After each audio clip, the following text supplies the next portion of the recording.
Hey guys, what's up? It's Kevin for the win, and we're back for another edition of Diablo 3. Today on the channel, we're taking a look at the Season 22 starter set for the Barbarian, known as the 90 Savages set. Or, to be more particular, the Horde of the 90 Savages. So this is basically a frenzy set. The 2-piece bonus will double the effectiveness of your shouts, and you also deal double the damage to anything that's feared, frozen, or stunned. The 4-piece basically says that each frenzy attack, or stack I should say, reduces the amount of damage you take. And then the 6-piece bonus is for every frenzy stack that you get an increased amount of damage up to about 40,000%.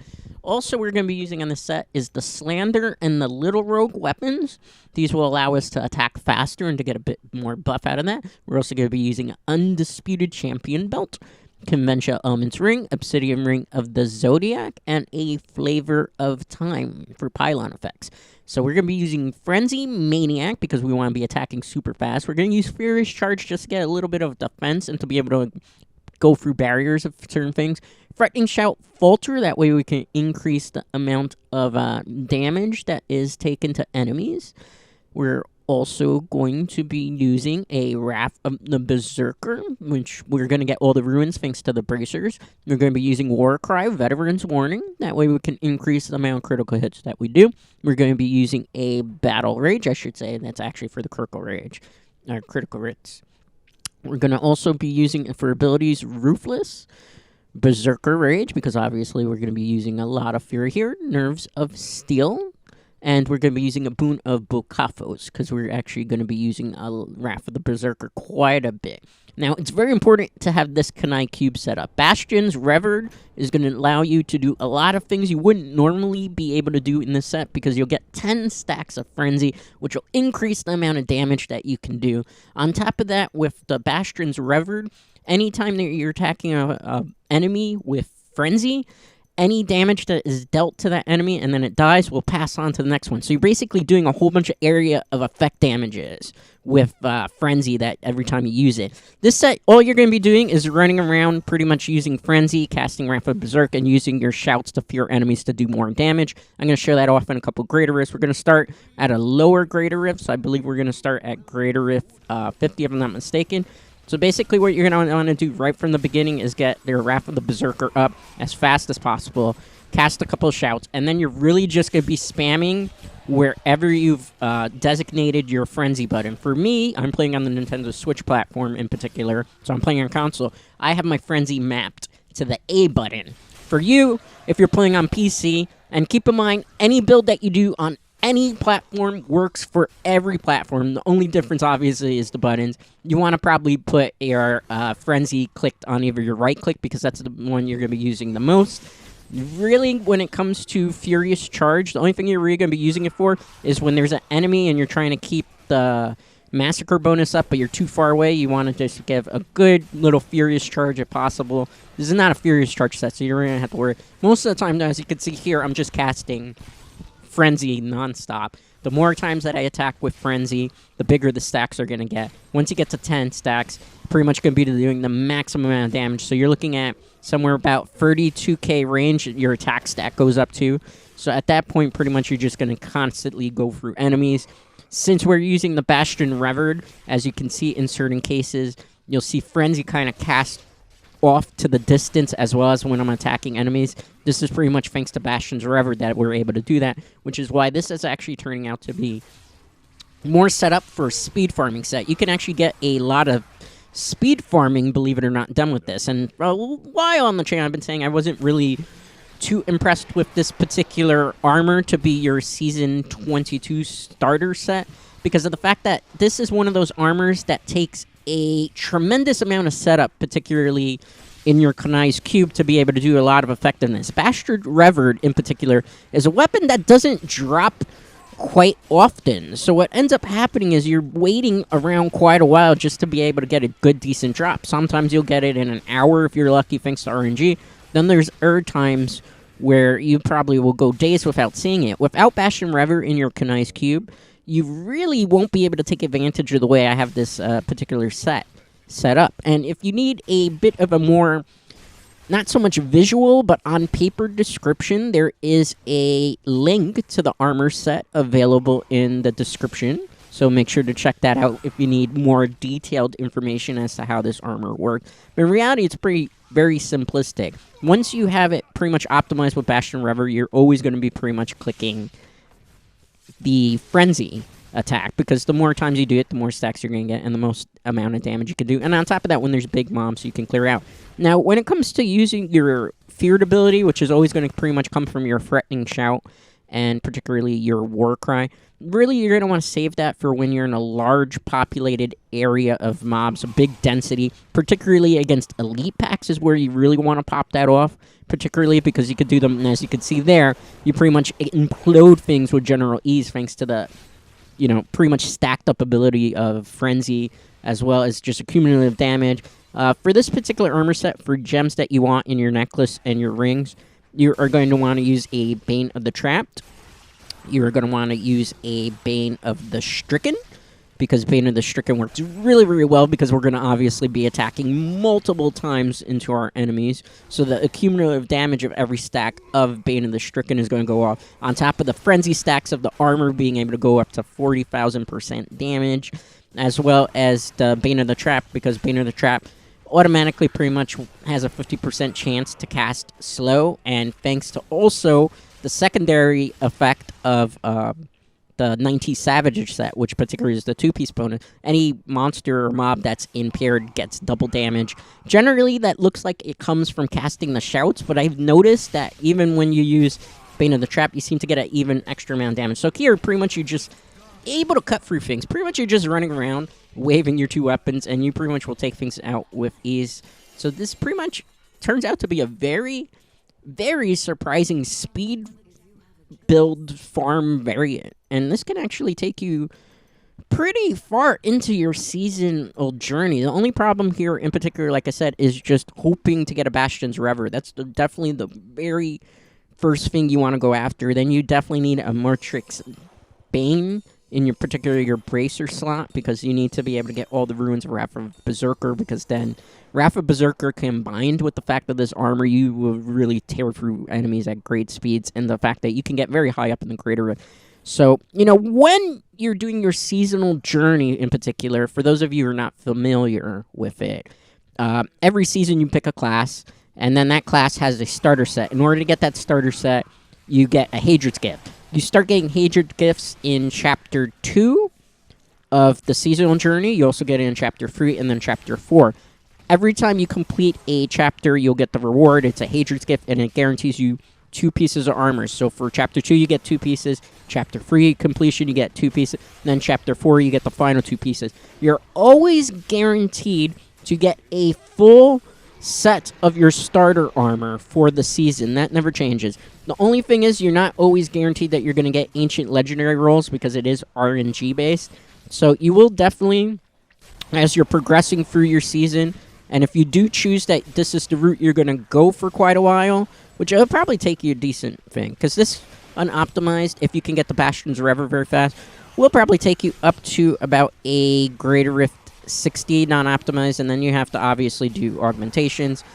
Keep in mind, for this particular demonstration, I'm using my non-seasonal character, because I already have the armor pretty much set up for that and the pieces that are necessary. So you're not going to have access to the Paragon points that I'm showing off here in particular, because obviously if you pick a seasonal character, your Paragons reset to 0. So what you're really going to want to do in this case is you definitely need movement speed to be at its maximum as fast as possible during your seasonal journey. You want your crit hit ratio to be as high as possible as well, because that allows you to do more damage and secure a lot more critical hits that way. You definitely need your Fury to be as maxed out as possible, so those are the things you want to focus on. Cooldown reduction, you don't necessarily need it at first, but it does come in benefit, because the more times that you can stack your Wrath of the Berserker, and the fact that you can also do Furious Charge, helps greatly. What you can do is, instead of running all the Flawless Royal Rubies that I'm running, because I want to opt for more power, because I'm all about speed whenever it comes to these things. I'm not so much concerned about getting squashed 1 or 2 times, because I'm not always trying to go after the 4-piece, especially as you get higher up in the Greater Rift. That 4-piece chance to augment a gem is gonna come few and far between, really, because there's always chances to get squashed just based on AoE effects that happen more prominently in higher, greater rifts. So, as you can see, there's not really much to this particular set. You're always going to be clicking Frenzy. When you get into big mobs again, that's when you're really going to want to start casting your Threatening Shouts. When you see an Elite pack, definitely that's when you want to make sure you can have your Wrath of the Berserker up, so that way you could just clear through things a lot faster. If you don't have your Wrath of the Berserker up, what you can do alternatively is obviously use a Threatening Shout, because that'll cast Fear, and then based on the 2-piece bonus of this armor, you should be able to, in theory, most of the time, do maximum amount of damage, regardless of the fact of whether you got Wrath of the Berserker. Case in point, I went Wrath of the Berserker, then start clicking Frenzy. Always keep an eye on your Frenzy meter. Since most of the time you're going to be clicking it anyway, this really shouldn't become big of an issue unless you're in a higher greater rift and you particularly get squashed. You always want to make sure you can keep that at 10 stacks, which is a lot easier than particularly our armors when you're trying to keep stacks, such as like Mundanugu when you're using Soul Harvest in particular. And as you can see, this was a very fast greater rift. I pretty much just cut through enemies fast. I used a Threatening Shout, Wrath of the Berserker, clicked Frenzy one time. I had 10 stacks of Frenzy. Realistically, I probably was at 32k, 40k damage. That was based on the armor itself. So that was pretty much a one-shot there. That should have been a greater rift 60 or 65, if I'm not mistaken. I gotta check actually here, because I actually forgot. I went so fast here that you actually lose track sometimes. That's one thing. This armor, when you're able to get the Bastion Reverie, can do speed farming, which is very, very good in regards for Season 22 starter set. So that was a 3-minute clear time, greater rift 60. I'm going to do a greater rift 65, and then I'll show you a greater rift 70. This is all done with basically only one augmentation to my armor slot, that being the weapons, because the Little Rogue and Slander I use for various different armor sets for the Barbarian, so those were already optimized. Things that you definitely need to go for when you're doing your seasonal journey in particular is you are obviously, once you get the Hadrian's Gift, go for a Mortrix base there. Then try to get the best rolls possible for the Little Rogue and the Slanderer. The Slanderer, you preferably need to have that on your left hand. Then on the right hand, you're going to want the Little Rogue. Definitely make sure you can get rolls of Ancient Legendary, because those are where you can get the best particular attack stats and you get the resource cost reduction. Particularly cooldown, you probably want to go for more so, because this doesn't really use a lot of resources based on the amount of times you're attacking. You're always pretty much going to get back your Fury, which is kind of cool, because at least with this particular armor build, you're not really ever have to run into an issue where you are not regenerating your Fury pretty fast. Unlike Mortal Kings, which can kind of burn through your Fury pretty fast. But we'll be talking about the Mortal King set actually next week, because I'm going to be covering that. And then in the future, I will also do the Rykor particular armor set. I'm not a fan of the Furious Charge build. So with this set, you could actually do pretty well in your seasonal journey. However, if you are trying to go for high leaderboard placement in particular, which is pretty much what a lot of people want to do for a season for bragging rights, this armor in particular is going to kind of fall off once you get to about Greater Rift 85, 90, and plus, and it will lose favor to the Whirlwind Barbarian set, because Whirlwind Barbarian is actually still much faster. There's certain instances where you just have a lot more mobility with Whirlwind Barbarian. So you could pretty much play this to about greater of 70, 75. You could use it to augment a lot of gems. And then primarily, if you want to do high leaderboard placement, particularly get some of the Conquest challenges out, this armor set's going to give you a bit of issues, because you're going to have to spend a lot of time optimizing and putting a lot more augmentations into your armor of gems that are like level 80, particularly 100 would probably be better, just to be able to kind of hang. This probably can do about maybe 10 greater rifts less. Maybe I would even go on a limb and say even 15 less than the Whirlwind Barbarian. Whirlwind Barbarian is super fast when fully optimized, which is why pretty much everybody gravitates towards it, because that's high leaderboard placement. Quick time, high greater lift, that's how you pretty much climb the leaderboards.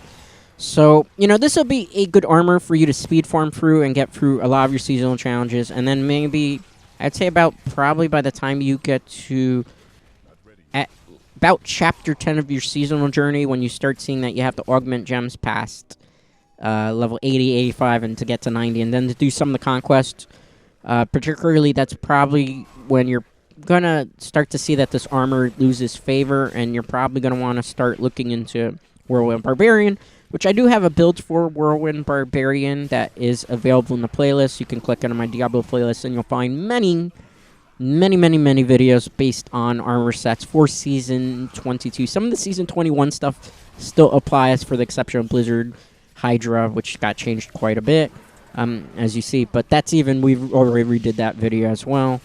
Case in point there, that was casting Wrath of the Berserk, use a Threatening Shout, and then go Frenzy, have 10 Frenzy stacks, plus the Bastion's Rever. If that goes off, it pretty much is going to implode that enemy with ease.